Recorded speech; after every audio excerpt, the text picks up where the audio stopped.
You're listening to a 3CR podcast created in the studios of independent community radio station 3CR in Melbourne, Australia. For more information, go to allthews.3cr.org.au. 3CR is radical radio, and that means more than just alternative current affairs and political coverage. We're radical because we're an independent media outlet, owned and operated by the community. We're radical because we give communities the control of their own shows, with their own music, in their own languages. We're radical because we provide a media platform for communities to build their own power to create social change. Become a subscriber and support Radical Radio. Call us on 03 9419 8377 or subscribe online at 3cr.org.au/subscribe.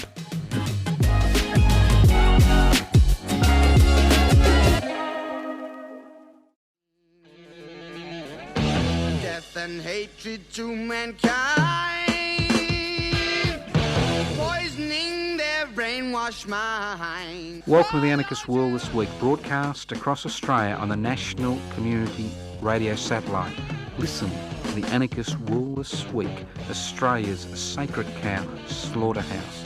Listen to analysis of local, national, international events. Listen to analysis you'll never hear anywhere else.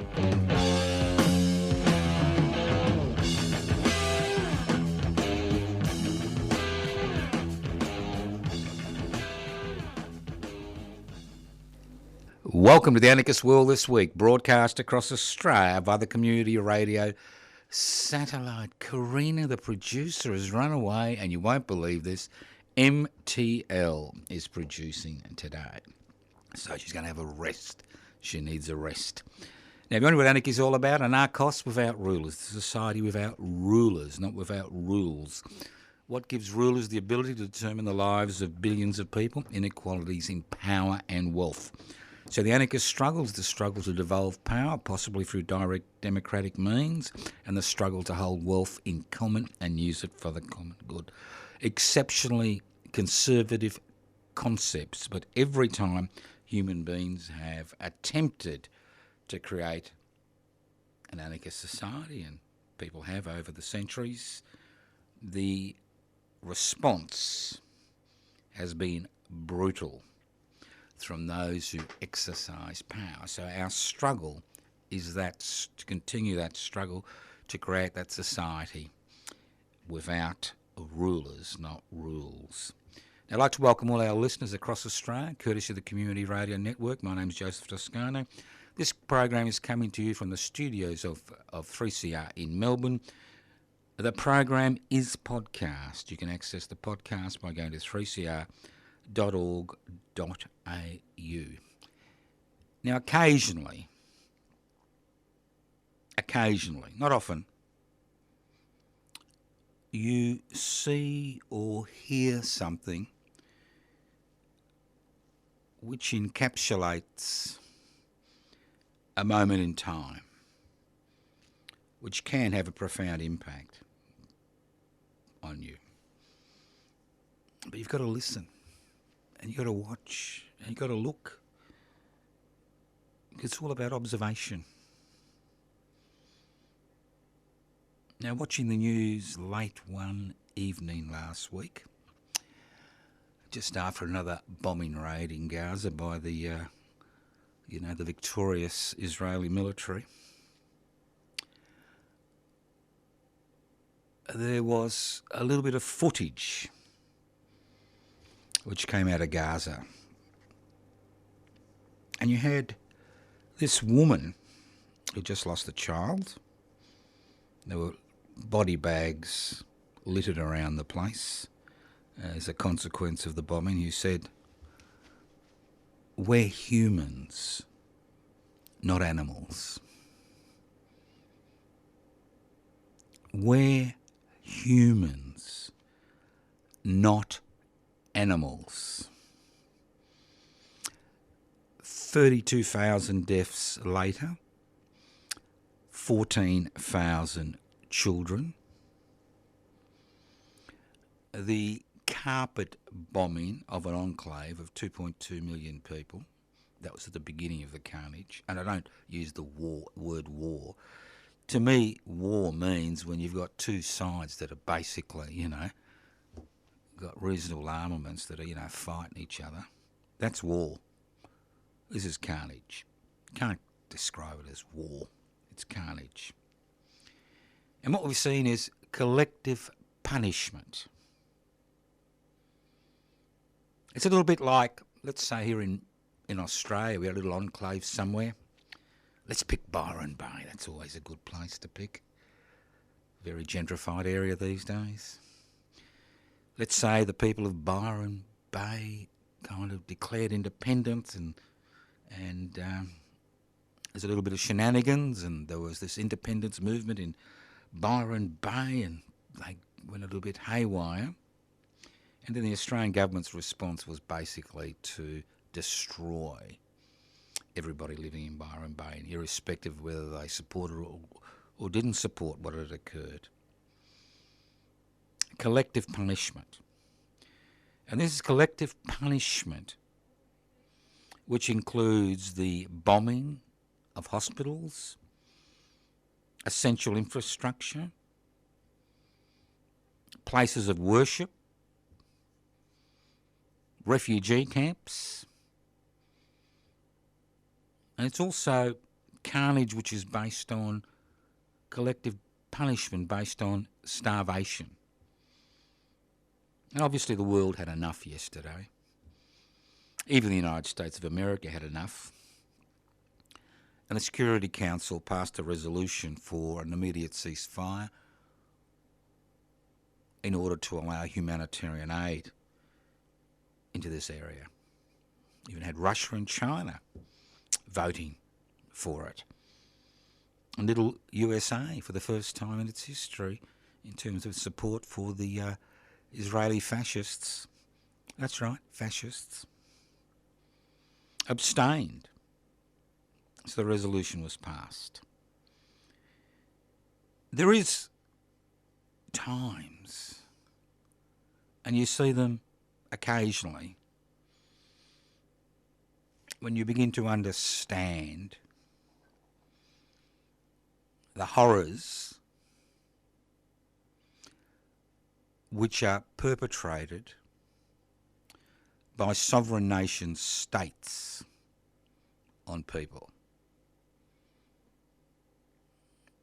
We see it in the Ukraine, we see it in the civil war which is going on in Sudan, where 8 million people are facing famine,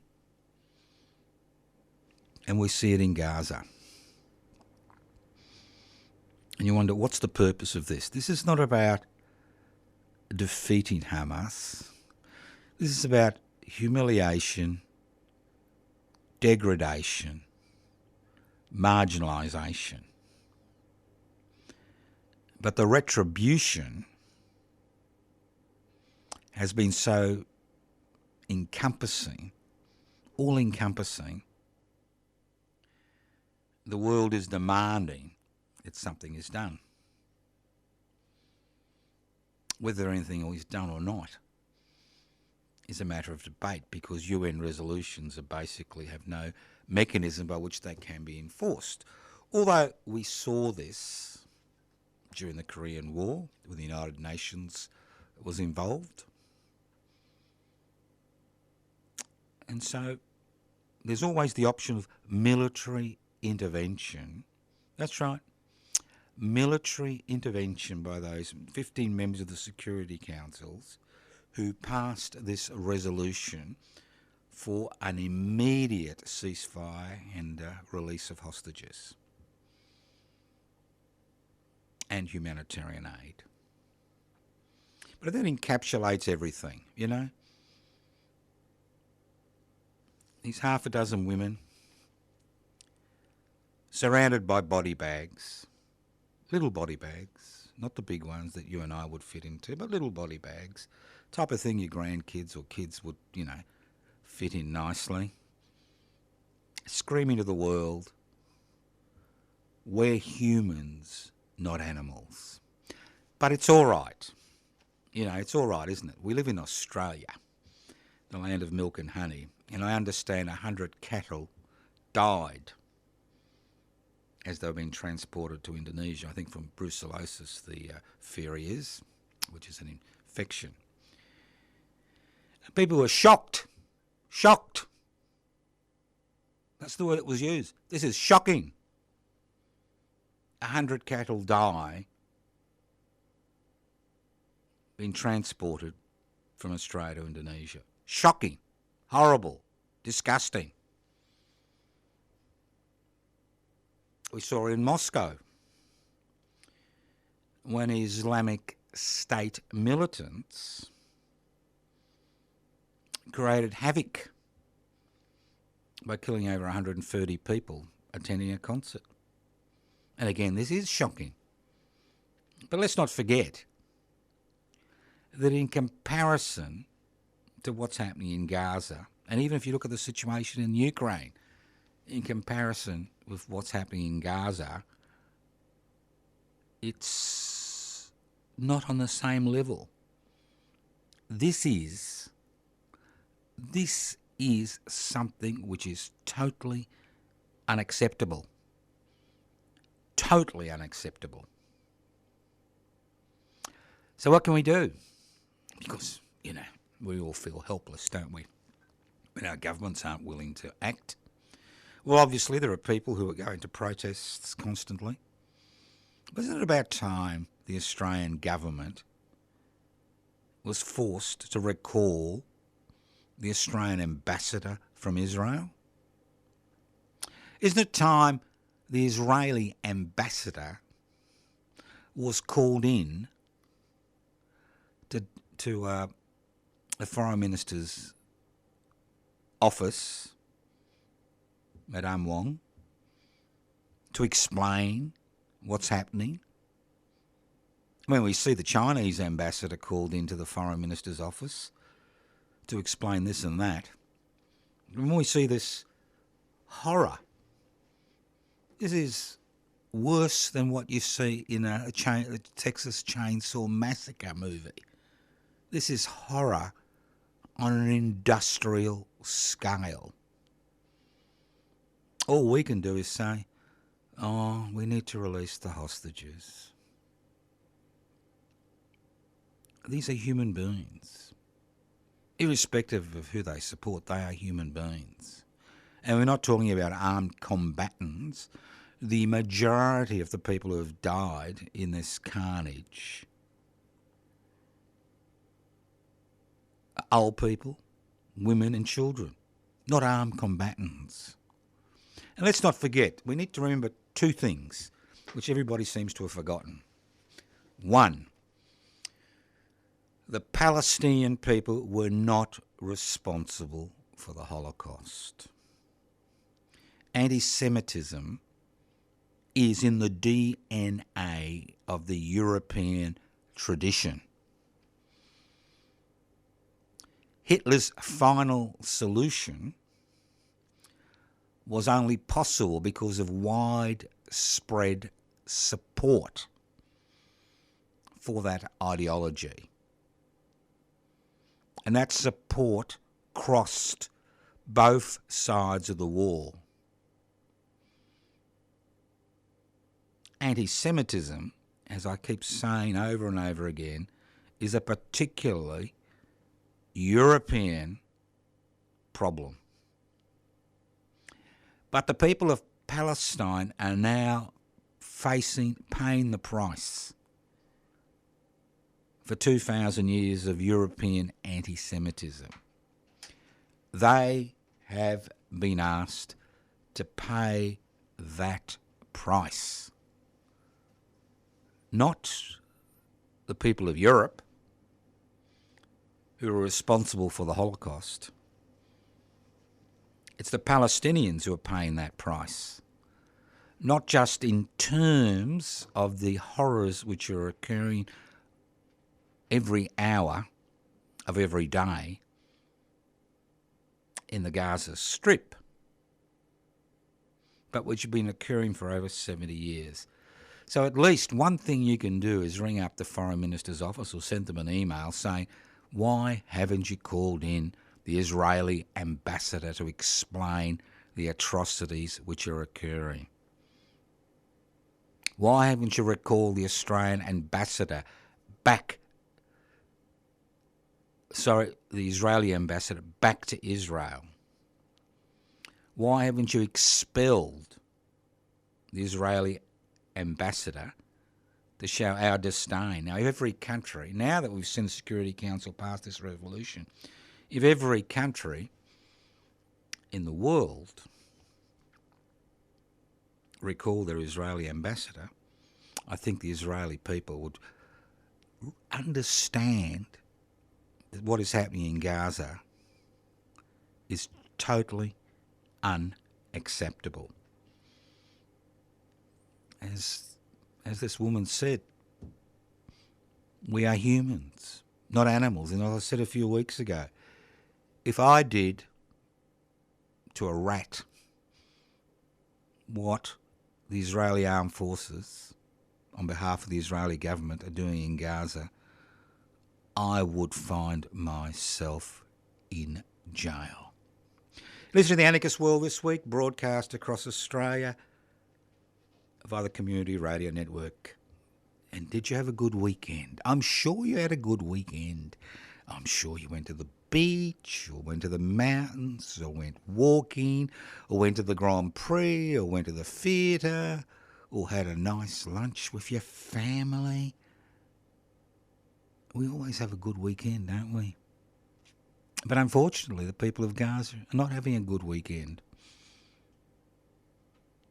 And to a significant degree, that is because of our inability to pressure our government to at least, show the disdain by recalling the Australian ambassador from Israel and calling the Israeli ambassador in to speak to the foreign minister.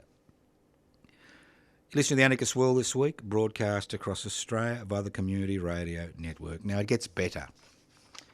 Now, I think most people know that I'm the convener for the West Papuan Rent Collective, and the West Papuan Rent Collective has now been going for about 9 years. It'll be a 10th anniversary next year, and what we do is we pay the rent for an office for the West Papuan Independence Movement in Collins Street, and obviously we're always looking for new members. But on Sunday the 14th of April, lunch at 1 p.m, and then a presentation by Dr. Jacob Rumbiak of what the change of leadership in Israel means for the West Papuan Independence Movement. So I am inviting every single person here listening to this program, come along. You don't have to phone anybody or email anybody. Just turn up on the day. 838 Collins Street in Melbourne. 838. Tram stop is less than 20 metres away from the office. Walk around the back, and that's where you'll find the West Papuan activists and the West Papuan Rent Collective, and come and join us. See what it's all about. Now, I have noticed that things really haven't changed in West Papua. I mean, I know the Palestinians have been involved in a struggle for over 70 years. Well, so have the West Papuans in a struggle over 60 years.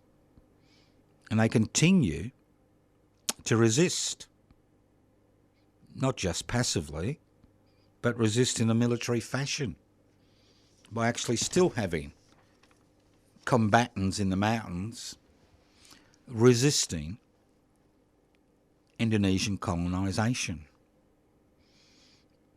And everything you see in Gaza has been happening in West Papua over the last 60 years. Over 500,000 people or West Papuans have died during that struggle, directly and indirectly as a consequence of that struggle. And remember, the West Papua indigenous population is only about 1 million people.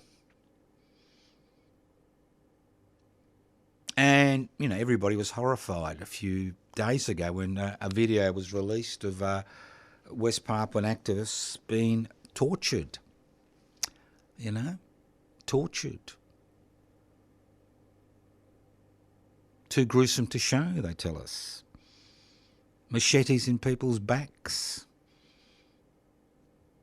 When people have their hands tied behind their back in a barrel of water. See, this is nothing new. because there's a video, the Indonesian government has been forced to act and has arrested 13 of its troops who are directly involved in the torture of the West Papuan resistance fighter, Detainee Koguya.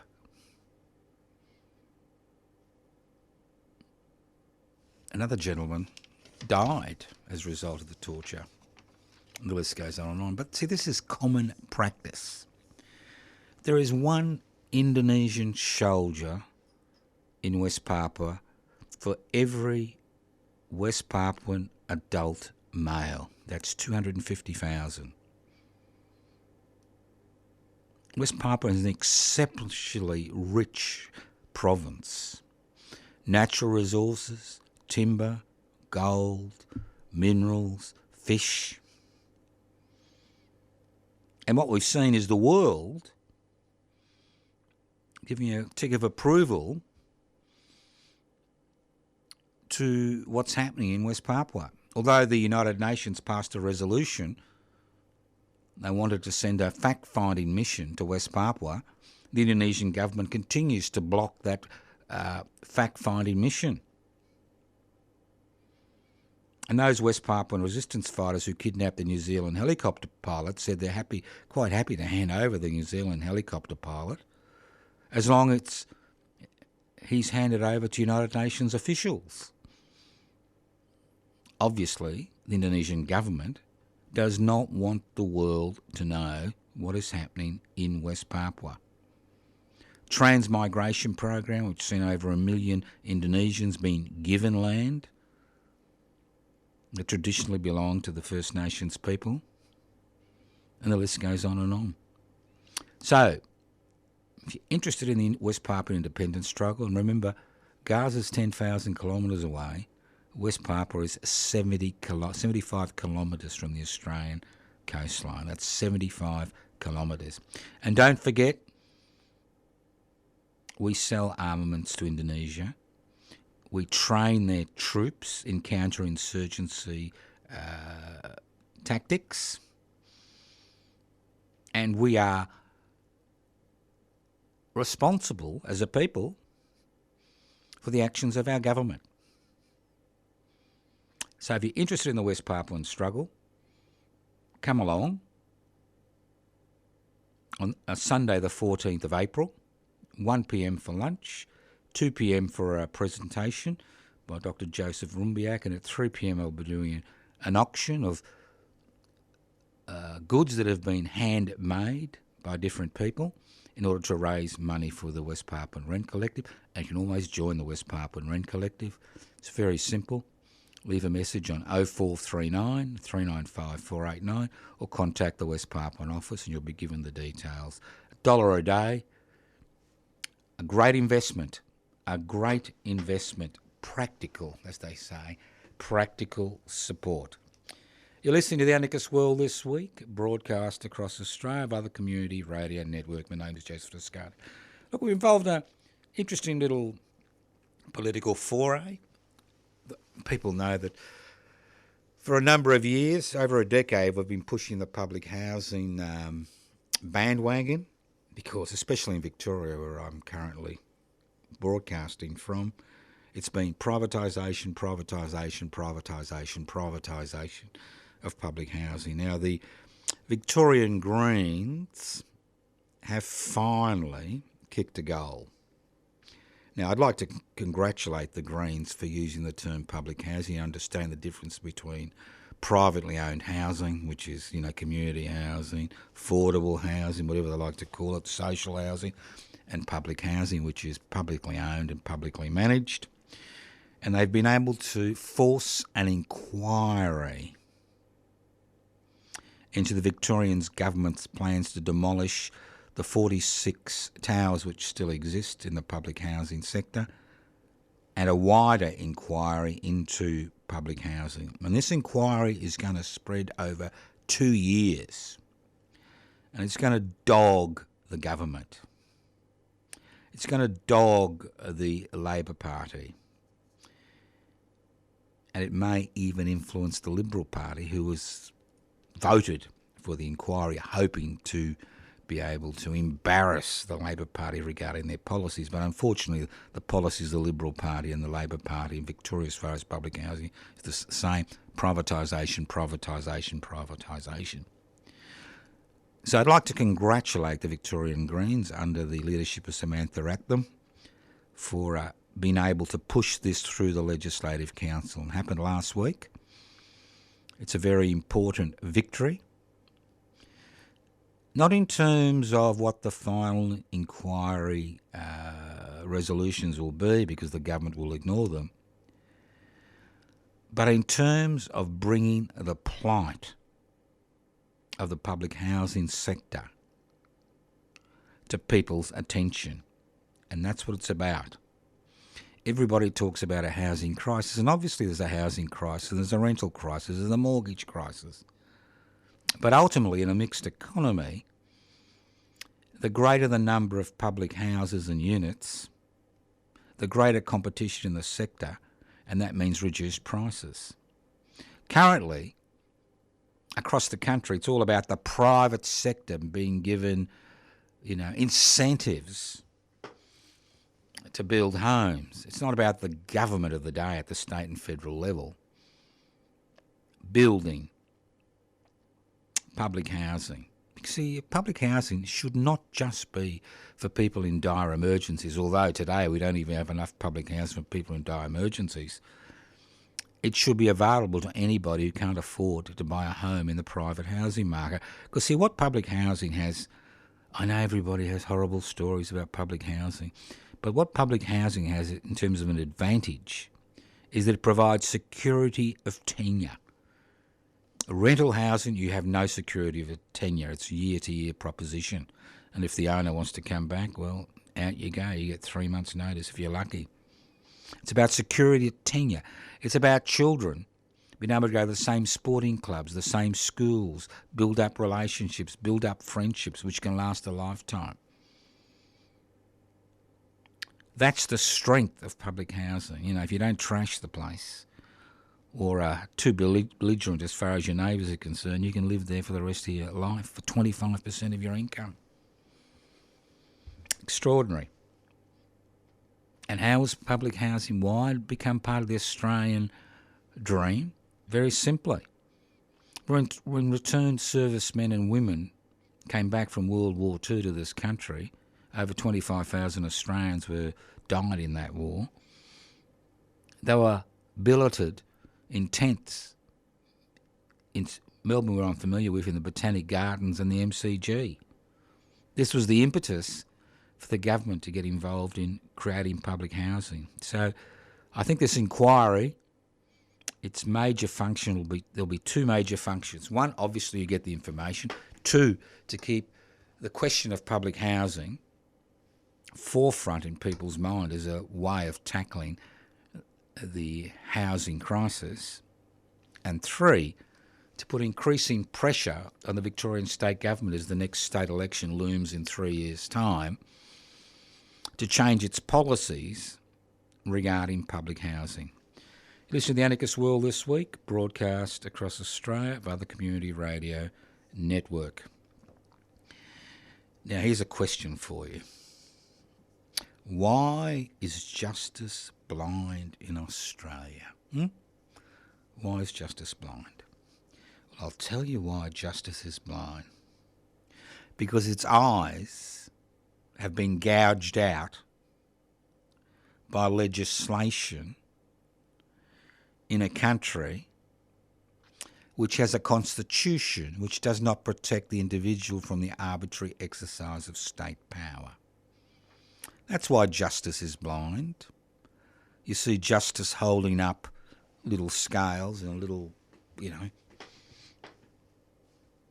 scarf across its eyes. Justice is supposed to be blind. Now, it's been a fascinating week. And when I say it's a fascinating week, that means it's not a good week. First of all, we now have the Victorian government being pressured to introduce a permit system for protests, we see what happens when a permit system is introduced, as we saw in New South Wales. And let's not forget the big struggles against the Bjelke-Petersen government in the early 70s were about the police having the power to issue permits to demonstrations which they agreed with. So we see the Victorian Police Association pushing for a permit system. That's something we really need to think very carefully about. I mean, it's the beginning of the slippery road to fascism. I know it sounds extreme, but think about it. If the state determines what protests can go ahead and what can't go ahead, then you understand how important it is not to have a permit system. Secondly, now we've just seen in Melbourne 2 activists jailed for 2 months. All right? 2 months each. Okay, let's be fair about that. 2 months each. And what was their heinous crime? They partially blocked traffic on the Westgate Bridge. They left one lane open and they were jailed for 2 months. Now, this is why justice is blind. It should be blind. Justice should be blind. The type of justice we have is blind because it's been blinded by the state and the corporate sector. For example, remember all those royal commissions into the banking sector? And all the illegal activities conducted by our major banks which are raking the money in terms of billions of dollars? Remember all those money laundering? It just went on and on. Charging dead people. If I did these things, I'd still be in jail. Guess what? Not one person was ever charged. Remember the Robodebt fiasco? Where people committed suicide?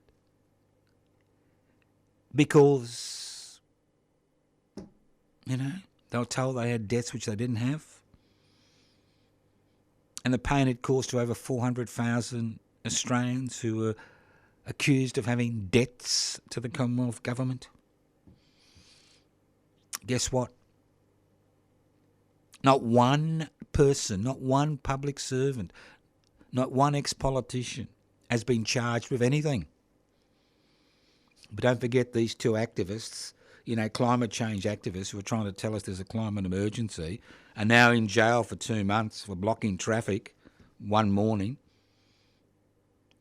Then we have the irony of Crown Casino getting its licence back because it's changed its spots. Now let's go to the inquiry we had, and I'm talking about the Victorian inquiry and also the New South Wales inquiry. Money laundering, illegal behaviour, consorting with criminals, just went on and on. A litany of illegal activities. Not one person charged with any crime. Not one person charged. Think about it. You block traffic for a few hours in the morning, you get 2 months imprisonment. You're involved in illegal criminal activity which nets you hundreds of millions of dollars. You rip off the public. You send people to their deaths, by putting so much pressure on them they suicide. Not one charge. God, I'd love to be a CEO. You could do what you like. And you don't have to worry about anything. Oh, sorry. Look, I made a mistake. You do have to worry about what you're going to do with all that wonderful money you've got. How you're going to spend it, where you're going to invest it. That's tough, you know. That's really, really tough. I mean, we talk about changing legislation so the government can seize property of people who are involved in criminal activity. But in terms of corporate criminal activity, it looks like it's totally permissible. So go out there, go work for one of the big corporations, fleece the public, make lots of money, and you'll be all right. It's a little bit like this inflation garbage we talk about, you know. Why is there inflation? Because of increasing company profitability, because they have taken advantage of the situation. It's not because of worker demands. And when you look at the situation where, you know, people are begging for a 5% wage increase, that's the trade unions with the most poorly paid people on minimum wages, it's still about $860 a week. Wouldn't even pay rent in a 3-bedroom home, if you're lucky, you know. And we're carrying on about that. That's going to increase inflation. It's all right. We live in the land of milk and honey. As they used to say, you know, it's the land of milk and honey for some. So if anybody out there has got a CEO job, that's a Chief Executive Officer, minimum payment of $10 million a year, I mean, that's a reasonable payment to sell my soul, and maybe a share option of $25 million, as we saw the ex-boss of Qantas, who now finds himself living in the lap of luxury in Ireland, where he came from. Well, I'll have a look at the job, okay? So I'm happy to be headhunted, and I don't mean have my head cut off. I'm always looking for that CEO job, $10 million a year, plus car, plus chauffeur, plus penthouse, plus tax minimisation scheme. You don't want to pay tax, you know, as Kerry Packer used to say, anybody who pays tax in this country is a fool. You can legally minimise it, you know. You don't have to do anything illegal, like the casinos and the banks were doing. Just do it legally. Just get a good accountant. Yep, I'm out there. Give me that job and I'll give up the anarchist world this week and join the other side. That's right. I'm for turning. And talking about Robodebt, we now have the tax department, which is outsourced, and that's the key.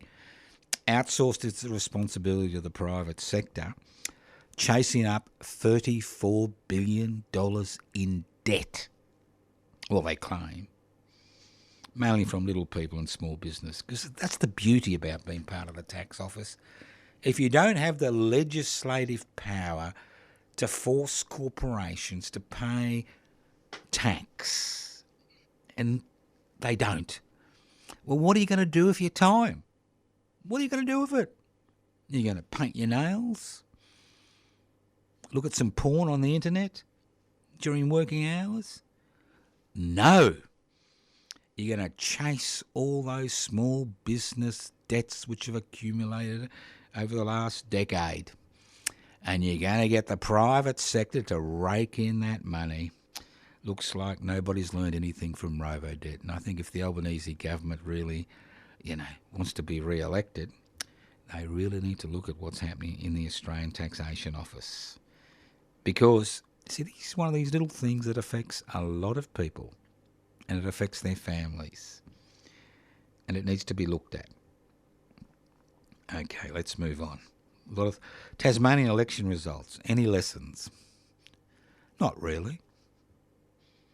I mean, the lesson I got from this Tasmanian election is it's bloody hard for independents to get up.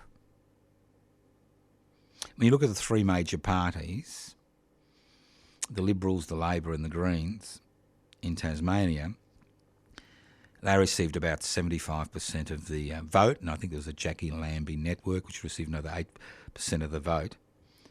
So although independents received about 17 to 18% of the vote, I think we're going to be lucky to have two independents in the new Parliament, and one of them is actually an ex-Labor member who got pissed off with the gentrification of the Labor Party in Tasmania.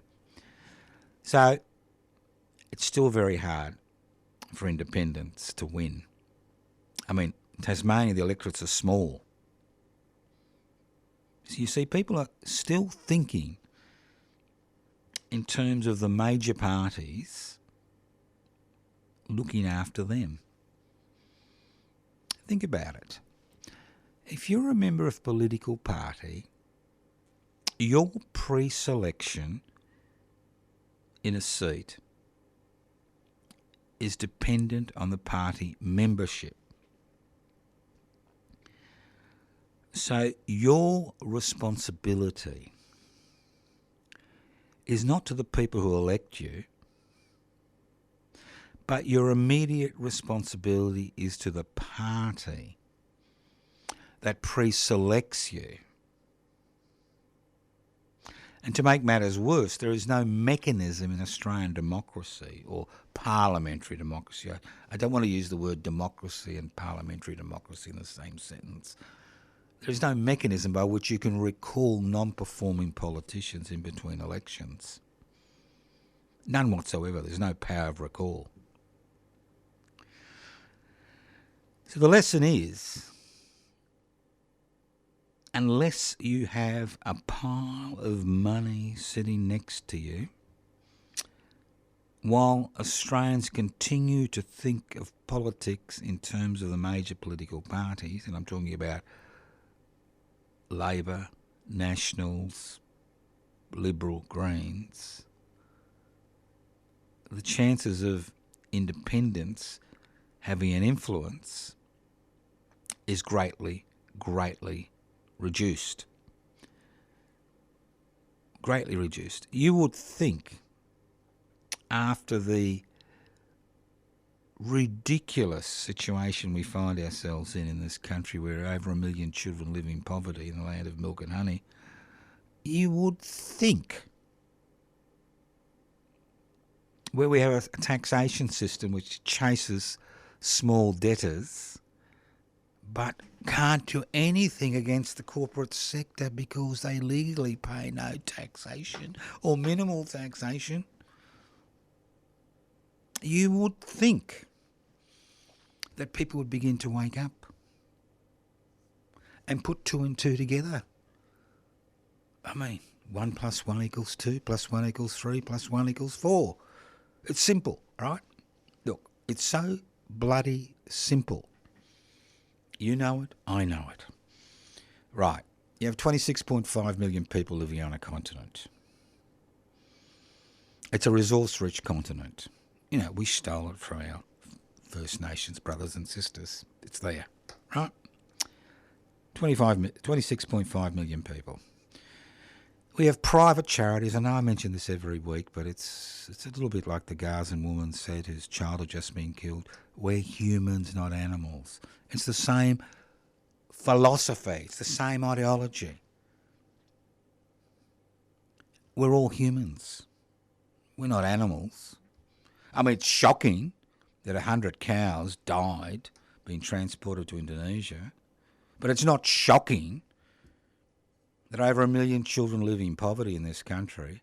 It's not shocking that people wait years for operations for painful conditions. It's not shocking the corporate sector pays voluntary taxation. It's not shocking that the public education system is in a shambles because of lack of finances. It's not shocking.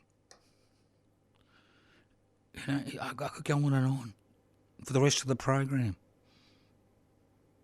You know it's shocking. So what do? We get on our knees, we doff our cap, 19th century style, and we say, Master, Master, Master, please change things. Please, please, please, please, please, please, please, please, please, please. And we continue to vote for the same group of people. Extraordinary. Or, and this is what I love about Australia, Australian history, there's always the other. If things are going wrong for you and you're not getting your fair share, we can always blame the other. The person of a different colour, the person of a different sexuality, the person of a different gender, the person who wears a funny hat, the person of a different religious persuasion. They're the problem. And if we deal with that problem, like we did for, 60, 70 years with the White Australia policy, we are not going to have any issues, are we? Well, the fact is, it's very simple. There's nothing complex about life. We're told, oh, that's too complex for me to understand. And the story I'm going to tell you is a common story. It's about inequality in power and wealth. And what we've seen over the last 45 years during the deregulation, privatisation, globalisation, corporatisation period where everything was going to be milk and honey for all of us. We could all drink at the trough, drink that champagne.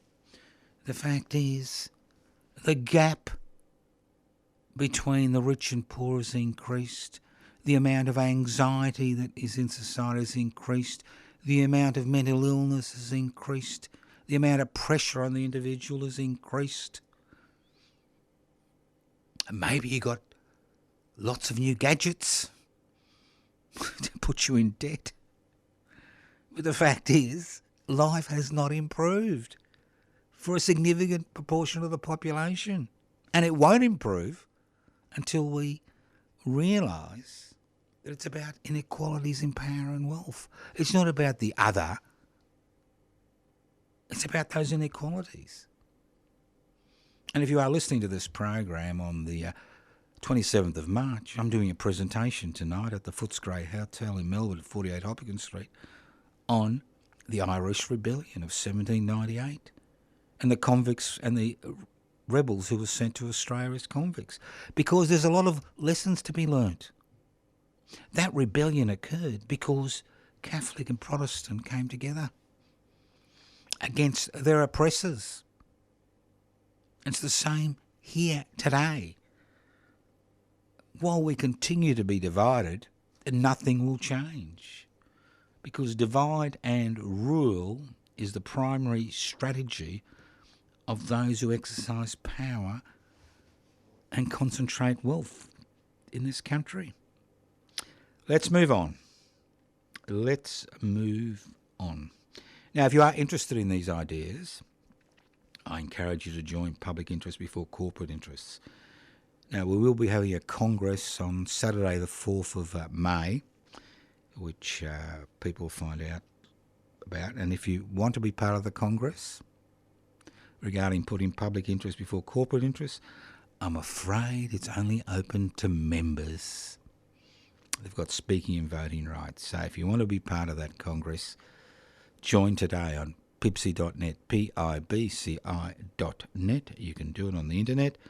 And if you don't want to do it on the internet, or you can't do it on the internet, and I understand why, give me a call on 0439 395 489, 0439 395 489, and we'll send you an application form. Let's move on. Now, there's a regional professional crisis, or drought. Now, if you live in regional Australia, and I'm talking about regional towns or the outer suburbs of the major cities, 50, 60, 70 kilometres from the CBD, there's a professional drought.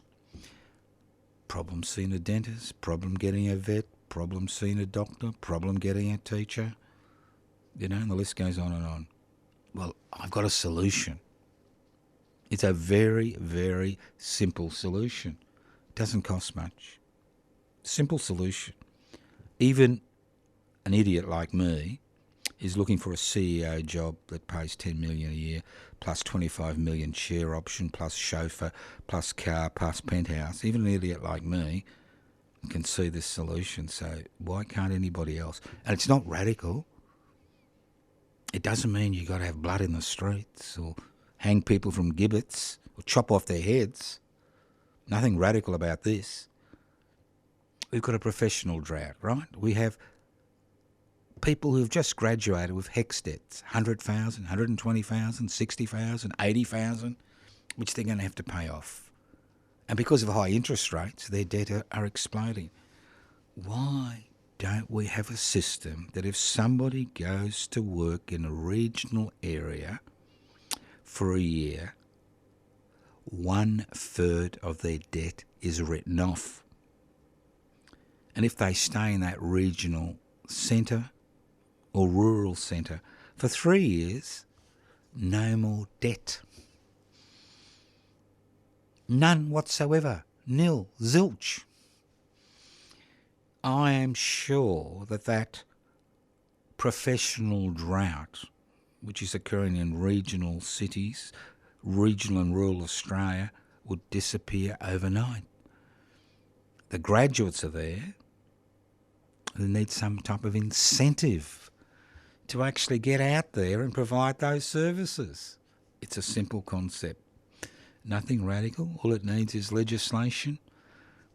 You know, you realise that when you can push legislation through Parliament that changes detainee laws in a way to subvert the Constitution and High Court judgments, when you can do that in a day, one day, push it through the House of Reps, push it through the Senate, you make these draconian changes to detainee laws, which gives the Attorney General extraordinary powers and the Immigration Minister extraordinary powers. And as I keep saying, because we have no constitutional protections in this country for the individual against the arbitrary exercise of state power, you can pass any legislation that you like.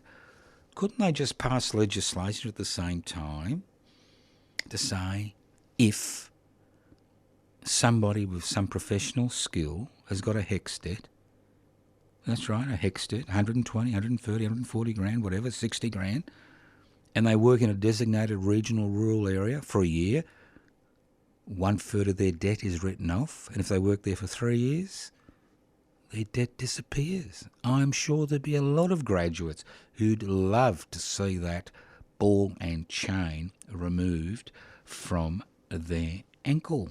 I'm sure of it. Well, what else are we going to talk about? One more thing. Look, I can talk as much as I like. You know I'm a show pony.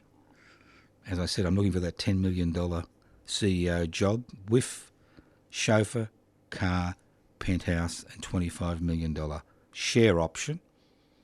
Now, if you don't want me to get that job, what you need to do is you need to get involved in activities. Now, there's tons of organisations out there. Some are revolutionary, some are reformist, all types of organisations. I encourage you to join them. So a few things you can do. You can join Public Interest Before Corporate Interest, pipsy.net. You can come to the West Papuan Rent Collective do on the 14th, Sunday the 14th of April. You can join us on the 27th of March at the Footscray Hotel, 6:30 or 7 o'clock start. Look, there's tons of stuff, and that's just a little bit of stuff that we do on the Anarchist World this week. There's tons of other groups that do tons of stuff. And the important thing is you need to be active. Being a clicked activist doesn't really give you the goods unless you're an influencer. Thank you for listening to the Anarchist World this week on your local community radio station. This program has been broadcast across Australia, courtesy of the Community Radio Network. My name is Joseph Toscano. Web pages, anarchistmedia.org, pipsy.net. YouTube channels, Public Interest Before Corporate Interest. YouTube channels for the presentations in Australian history, josephtoscano.nam. Phone number 0439 395 489. I could go on. And guess what? I also answer letters. Post Office Box 20, Parkville 3052. And if you've got any $1.20 stamps, send them out, post them out to us. Thank you for listening to the Anarchist World this week on your local community radio station, courtesy of the Community Radio Network. minds that plot destruction, sorcerer of death's construction. An analysis you'll never hear anywhere else. Anarchist World this week. Australia's sacred cow slaughterhouse. 10 a.m. every Wednesday. Listen to the Anarchist World this week for an up-to-date analysis of local, national and international events. Poisoning their brainwashed minds. Oh, Lord, yeah.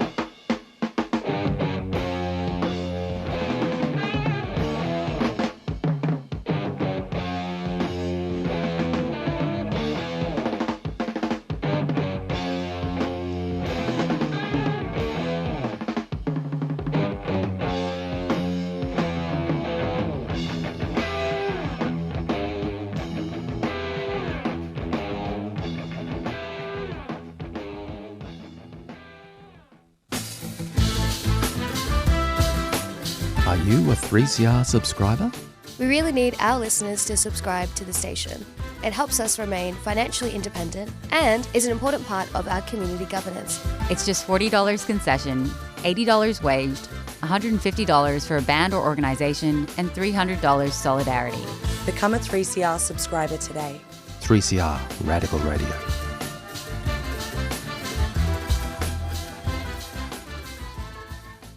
You've been listening to a 3CR podcast produced in the studios of independent community radio station 3CR in Melbourne, Australia.